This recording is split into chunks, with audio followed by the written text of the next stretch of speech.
사사기 13장부터 16장까지는 우리가 사사기에서 가장 많이 알려져 있다고 생각하는 삼손에 대한 이야기가 등장을 합니다. 특별히 오늘 우리가 살펴보게 되는 13장 15절 이하의 말씀은 마노아와 그의 아내가 여호와의 사자를 대접하고 이제 하나님께 번제를 올려드리는 내용이 주를 이루고 있습니다. 자기 소견에 오를 대로 행했던 이 사사기 시대의 사회적 분위기를 생각해 볼 때에, 그리고 타락이 극에 달했던 당시 배경으로 비추어 볼 때에 마노아의 가정은 신앙의 순수함을 가지고 있었다라고 여겨집니다. 불임이었던 이 마노아의 아내는 여호와의 사자로부터 수태고지를 받게 됩니다. 마노아는 그 이야기를 온전히 믿을 뿐만 아니라 아직 주시지도 않은 아이를 어떻게 앞으로 양육해야 할지를 하나님께 여쭙죠. 그러니까 없는 것을 있는 것으로 바라보는 믿음이 이 가정 가운데 있었다는 것입니다. 참 귀한 가정이죠. 자, 이 가정 가운데 하나님의 선하신 뜻이 어떻게 이루어져 가는지 살펴보도록 하겠습니다. 15절 말씀입니다. 마노아가 여호와의 사자에게 말하되 구하옵노니 당신은 우리에게 머물러서 우리가 당신을 위하여 염소 새끼 하나를 준비하게 하소서 하니, 마노아는 지금까지 자녀가 없었었는데 이제 자녀를 주신다는 약속을 받게 되니 너무나도 기쁜 거죠. 게다가 여호와의 사자를 한 번 더 보게 해달라고 기도했었는데 이렇게 그 기도도 구체적인 응답으로 나타났습니다. 그래서 마노아는 감사한 마음을 가지고 음식을 장만하려 합니다. 이때 마노아가 대접하려고 했던 음식이 무엇이냐? 염소 새끼를 대접하려고 했죠. 지금도 염소 새끼 한 마리면 상당히 비싼 가격일 텐데요. 블레셋의 압제하에 있었던 상황에서 염소 새끼 한 마리를 대접한다는 것은 엄청난 정성입니다. 그리고 가장 부드럽고 가장 좋은 것을 대접하고자 하는 마노아의 마음이 여기에 담겨져 있습니다. 자, 그런데 여기에 하나 문제가 조금 등장을 하죠. 11절부터 계속해서 등장하는 표현이 있는데요. 마노아는 여호와의 사자를 향해서 그 사람이라는 표현을 계속해서 쓰고 있습니다. 반면에 사사기 이 성경 본문의 말씀은 지속적으로 여호와의 사자라고 표현을 하고 있죠. 이 말은 무엇이냐? 지금 마노아가 여호와의 사자를 알아보지 못하고 있다. 단지 괜찮은 선지자 정도로만 이해하고 있다는 것입니다. 자, 그런 중에 16절 말씀을 보시면은 마노아의 어떤 선한 의도와 달리 이제 분위기가 좀 급반전되는 느낌이 듭니다. 마노아는 음식을 대접하려고 했습니다. 근데 여호와의 사자가 뭐라고 하느냐? 마노아의 요구대로 내가 머물기는 하겠지만은 당신이 준비한 음식은 내가 먹지 않겠다라고 단호하게 이야기를 합니다. 자, 이 이야기를 듣는 마노아가 당황해 했을 수도 있고요. 상처가 됐을 수도 있고 놀랬을 수도 있죠. 자, 그런 중에 여호와의 사자가 무엇을 말씀하느냐? 번제 이야기를 합니다. 사실 마노아가 염소 새끼를 준비한 것은 하나님께 번제를 드리기 위함은 아니었습니다. 좋은 소식을 전해준 이에게 감사함으로 대접하려 했던 것이죠. 그런데 여호와의 사자가 뭐라고 이야기를 하느냐? 자, 여기 이유가 나옵니다. 마땅히 여호와께 드릴지니라. 어떻게? 번제로. 결국 이게 어떤 의미입니까? 너에게 자녀를 허락하시는 분은 여호와 하나님이시다.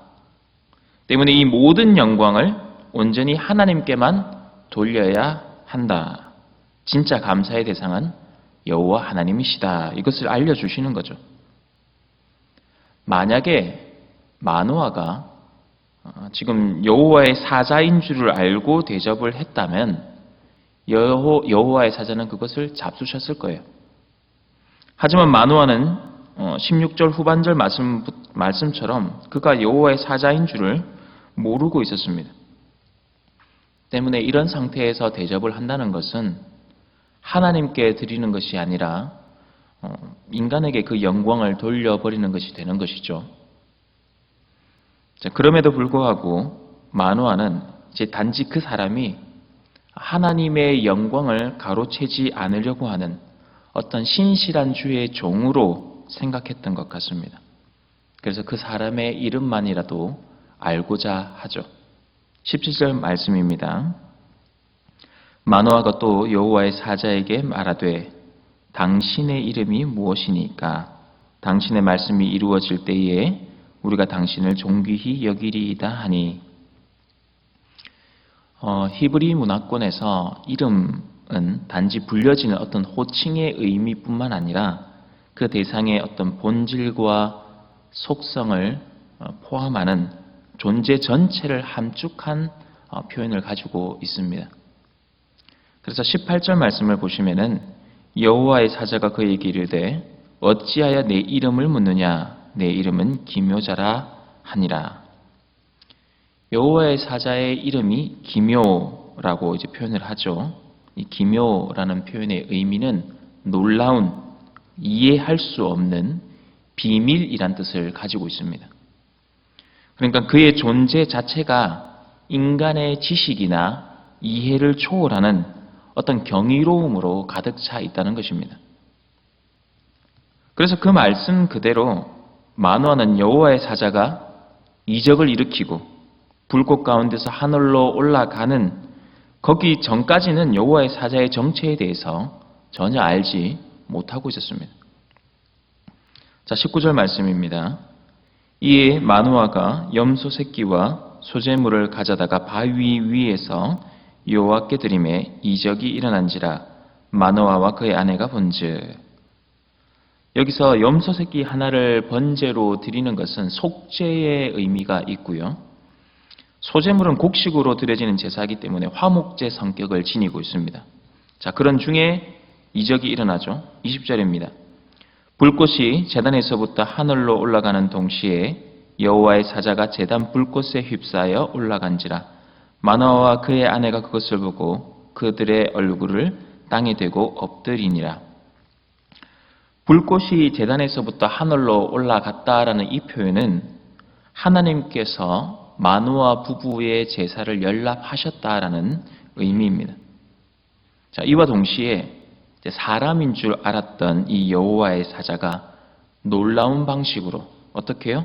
제단 불꽃에 휩싸여서 올라가죠. 이러한 이적이 일어난 겁니다. 그제서야 마노아는 그가 여호와의 사자라는 사실을 깨닫게 되고 그들의 얼굴을 땅에 엎드립니다. 사실 마노아가 이렇게까지 행동했던 이유가 무엇이었을까요? 저는 이렇게 생각해 봤습니다. 그가 지금까지 수많은 예배를 드려왔지만 한 번도 그는 하나님을 경험하지 못했던 것은 아닐까. 40년 동안 블레셋의 압제 아래에 있으면서 우상 문화에 빠져 있었고 이스라엘의 영적 상태가 이 마노아의 가정의 상태로 대변되는 거죠. 영적 불임 상태. 그러면서 우리는 이런 생각을 해볼 수 있어야 됩니다. 이 사사기 시대가 혹여 지금의 이 시대와 무엇이 다를까? 이 마노아의 모습이 혹여 우리의 모습은 아닌가? 수많은 예배는 우리가 하나님께 드리고 있지만은 하나님의 임재를 경험하지 못하고 있는 모습이 우리의 모습은 아닐까? 우리는 한번 생각해 볼 수 있어야 될 것입니다. 그런가 하면 여기서 우리가 좀 의미 있게 주목해 볼 단어가 있는데요. 19절에 보면은 반석이라는 단어가 나오고 20절에는 제단이라는 단어가 나옵니다.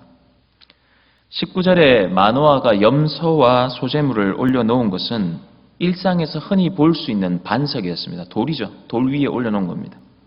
제단이 아니었습니다. 자, 그런데 20절에서는 그 반석이 제단으로 바꾸어집니다. 일반적인 반석이 여호와께 제사를 드리는 단으로 변화가 되었다는 것이죠. 이렇게 될 수 있었던 이유는 20절에 그 힌트가 나옵니다. 먼저 여호와의 사자는 삼위 하나님 중 성자 예수님을 의미합니다. 만호하고 올려드린 이 속죄 제사, 화목 제사가 어떻게 하나님께 올려졌었습니까? 여호와의 사자가 불꽃에 휩싸이면서 같이 올라갔죠. 곧 예수 그리스도를 통해 이 제사가 하나님께 올라간 겁니다. 그래서 이 제사는, 이 예배는 예수 그리스도로 말미암아 하나님이 받으시는 참된 예배가 되는 것이고, 그래서 지금 이곳이 진정한 예배를 드린 곳, 구별된 곳, 거룩한 제단이 된 것이죠. 그러기에 우리가 예수 그리스도로 말미암아 진정한 예배를 하나님께 올려드린다면, 예수 그리스도로 말미암아 진정한 예배를 하나님께 올려드린다면, 우리가 어디에 있든지, 가정에 있든 직장에 있든 삶의 현장 어디에서든지 하나님이 받으시는 참된 예배를 우리가 드릴 수 있다는 것입니다. 시간상 본문 전체를 다루기는 어렵고 마지막 24절과 25절 말씀을 보시도록 하겠습니다. 24절에 보면은 그 여인이 아들을 낳고 그 이름을 삼손이라 했죠. 삼손은 작은 태양이란 의미입니다. 그리고 25절에 여호와의 영이 그를 움직이기 시작하셨다라고 말씀합니다. 우리가 한번 생각해 보면은 사사기 시대, 영적으로 칠흑과 같은 어둠의 시대입니다. 그 칠흑과 같은 어두운 이스라엘의 작은 태양이 떠오르게 하신 거죠. 우리의 기대와 이해를 넘어서는 기묘자의 이 하나님의 일하심이 시작이 된 겁니다. 사랑하는 성도 여러분, 지금 이스라엘은 하나님에 대한 지식도 없고 회개함도 없고 영적인 어떤 분별이나 구원에 대한 어떤 간절함이나 이런 것들이 이제 다 사라져 있는 상태입니다. 영적 불임 상태, 하나님을 구하지도 못하는 상태. 그런데 누가 찾아와 주셨습니까? 기묘자 되시는 주님이 찾아와 주셔서 작은 태양 삼손을 잉태케 하시죠. 흑암 가운데 작은 태양을 비춰주시는 것입니다. 이 말씀 우리 가운데 한번 적용해 보기를 원합니다. 여러분, 지금 위드 코로나로 넘어가면서 확진자 수가 급증하고 있습니다. 삶은 어렵고 미래는 불투명하고, 그래도 여기 나오신 분들은 그렇죠. 그래도 내 믿음은 내가 지키겠는데 내 자녀의 믿음 어떻게 하나? 내 자손들의 믿음은 어떻게 하나? 그들의 믿음은 온데간데 없어져 가는 것처럼 보이는 이 영적 암흑기가 지금 우리 앞에 놓여져 있는 것 같습니다. 그래도 여러분, 낙심하지 마십시오.